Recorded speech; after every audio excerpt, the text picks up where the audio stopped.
எல்லாருக்கும் வணக்கம். நம்ம இந்த சேனல் வந்து புதுசாக வீடு கட்டுறவங்களுக்கு நம்மளால் முடிஞ்ச நமக்கு தெரிஞ்ச தகவல்களை பகிர்ந்துக்கலான்னு ஆரம்பிச்சிருக்கோம். அந்த வகையில் இன்றைக்கி நம்ம பார்க்க போகிறது ஒரு பூச்சி வேலை செய்கிறதுக்கு எவ்வளோ மணல் எவ்வளோ சிமெண்ட் தேவைன்னு பார்க்க போகிறோம். வாங்க வீடியோக்குள்ளே போகலாம்.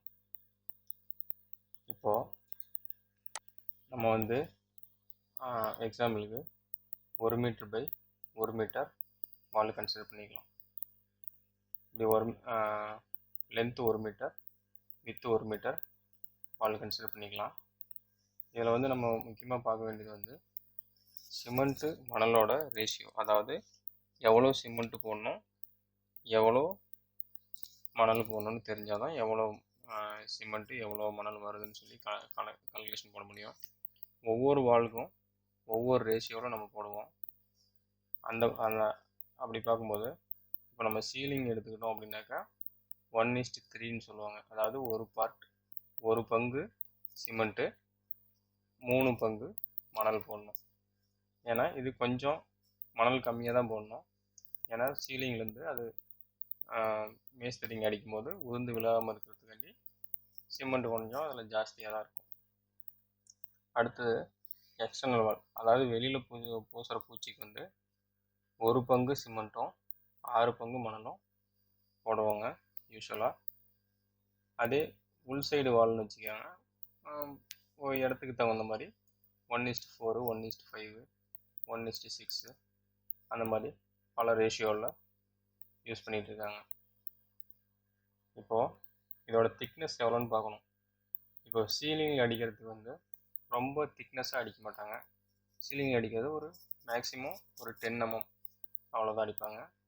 எக்ஸ்டர்னல் வால் அப்படின்னாக்கா வெதர் கண்டிஷனுக்கு எல்லாத்துக்குமே தாங்கணும் அப்படின்றதுனால ஒரு 20 mm வரைக்கும் எக்ஸ்டர்னல் வால் வந்து, அதாவது வெளிப்புற செவத்தில் வந்து ஒரு 20 mm வரைக்கும் அடிப்பாங்க. இப்போ உள் சைடு வால் பார்த்தீங்கன்னாக்கா எல்லா இடத்துலையும் மோஸ்ட்லி 12 mm, அதாவது ஒரு 1/2 inch அவ்வளோதான் அடிப்பாங்க. நம்ம கால்குலேஷனுக்கு வந்து நம்ம 1:6, அதாவது 1 பங்கு சிமெண்ட்டும் 6 பங்கு மணலும் இருக்கிறத எடுத்துக்கலாம். நம்ம வாலோட திக்னஸ்ஸு 12 mm இருக்கிற மாதிரி எடுத்துக்கலாம். அதாவது வீட்டோட உள்புற செவருக்கு பூசும்போது எவ்வளோ தேவைன்னு கணக்கு போட போகிறோம். இதில் நம்ம இந்த கால்குலேஷன் ஃபஸ்ட்டு கன்சிடர் பண்ணுறது வந்து 1 மீட்டர் ஸ்கொயர் பிளாஸ்டரிங்க்கு சிமெண்ட்டு சேண்டோட ரேஷியோ வந்து பார்த்தீங்கன்னாக்கா 1:6, 1 பார்ட் சிமெண்ட்டு 6 பார்ட்டு மணல், 12 mm திக்னஸ். சரிங்களா? இதில் நம்ம வால்யூம் கண்டுபிடிச்சோம்னாக்கா வெட் வால்யூம், அதாவது 1 meter by 1 meter width 1 meter height 12 mm thickness இருக்கும். ஸோ 0.012 m3 நமக்கு வெட் வால்யூம் வருது.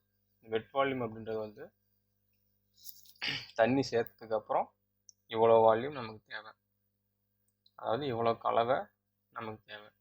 ஆனால் தண்ணி சேர்த்துன உடனே நம்ம ஏற்கனவே ட்ரையாக கலந்து வச்சுருக்கிறது கொஞ்சம் குறையும். ஸோ நம்ம வந்து ட்ரை வால்யூம் தான் கணக்கு பண்ணணும்.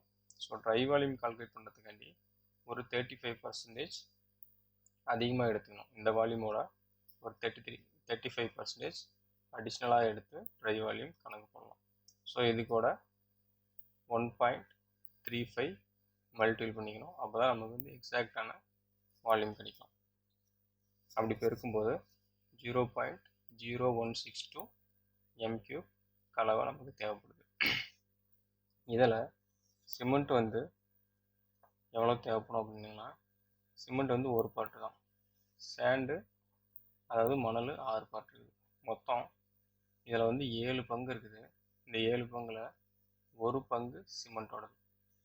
ஸோ எவ்வளோ சிமெண்ட் தேவைன்னு பார்த்தீங்கன்னாக்கா 7ல் 1 பங்கு சிமெண்ட்டு எவ்வளோ வால்யூம் தேவைப்படுனாக்கா 0.0162. அந்த சிமெண்ட்டோட யூனிட் வெயிட், அதாவது ஒரு m3 எவ்வளோ வெயிட் வரும் அப்படின்னாக்கா 1440 கிலோகிராம். இது கணக்கு பண்ணும்போது நமக்கு வர்றது 3.33 கிலோகிராம். அதாவது 1 மீட்டர் வால் பூசுறதுக்கு 12 mm திக்னஸ் ஆயிருந்துச்சுனாக்கா அதாவது உள்புற சுவராக இருந்துச்சுனாக்கா 3.25 கிலோ தேவைப்படும். ஓகேங்களா? இது சிமெண்ட்டோட தேவை. இப்போ மணல் எவ்வளோ தேவைன்னா, மணல் எத்தனை பங்கு இருக்குது? இந்த 7 பங்கில் 6 பங்கு மணல். ஸோ 7ல் 6 பங்கு மணல். நமக்கு தேவைப்படுற வால்யூம் 0.0162. இது பொதுவாக நம்ம மணல் கியூபிக் ஃபீட்டில் தான் வாங்குவோம். அதாவது 100 கியூபிக் ஃபீட் அப்படின்னா 1 யூனிட் 2 யூனிட் அந்த மாதிரி யூனிட் கணக்கில் வாங்குவோம். ஸோ கியூபிக் ஃபீட்டில் கன்வெர்ட் பண்ணணுன்றதுக்காண்டி 35.315 போடுறோம். இந்த 35.315 போட்டு எல்லாம் மல்டிபிள் பண்ணும்போது நமக்கு கிடைக்கிறது 0.5 ஃபீட் கியூப். இது மணலோட தேவை. இப்போது நம்ம ஒரு எக்ஸாம்பிள் பார்க்க தரலாம். நம்ம பொதுவாக 10 அடிக்கு 10 அடி வால், அதாவது ஒரு பக்கம் செவரு பெரும்பாலும் 10 அடி 10 அடி வால் இருக்கும்.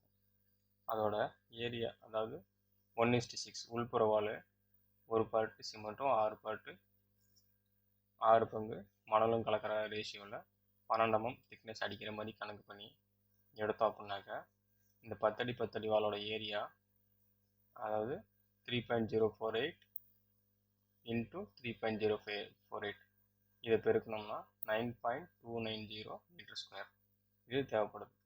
நம்ம ஏற்கனவே 1 மீட்டர் ஸ்கொயருக்கு எவ்வளோ சிமெண்ட் தேவை எவ்வளோ மணல் தேவைன்னு கண்டுபிடிச்சிட்டோம். ஸோ அது கூட இது பெருக்குனா நமக்கு தேவையான குவான்டிட்டி கிடைக்கும். சிமெண்ட் எவ்வளோ தேவை, இது கூட 3.33 kg 1 மீட்டர் ஸ்கொயர் கண்டுபிடிச்சிருக்கோம். ஸோ இதோட பெருக்கணும்னாக்கா 30.94 கிலோகிராம், அதாவது கிட்டத்தட்ட 31 கிலோ ஒரு 10 அடி 10 அடி செவரு பூசுறதுக்கு சிமெண்ட்டு தேவை. மணல் எவ்வளோ தேவை அப்படின்னு பார்த்தீங்கன்னாக்கா இது கூட நம்ம ஏற்கனவே 1 மீட்டர் கண்டுபிடிச்சிருக்கிற வால்யூமு பெருக்குனா 4.65 ஃபீட் கியூப், கிட்டத்தட்ட 5 கன அடி மணல் தேவை. சரிங்களா? அவ்வளோதாங்க. இது தெரிஞ்சால் போதும், நமக்கு பூச்சி வேலைக்கு எவ்வளோ மணல் எவ்வளோ சிமெண்ட் தேவைன்னு நம்மளே ஈஸியாக கண்டுபிடிச்சிடலாம். இந்த வீடியோவை வாட்ச் பண்ண எல்லாருக்கும் என்னோட நன்றி. இந்த சேனலை மறக்காமல் சப்ஸ்கிரைப் பண்ணுங்கள்.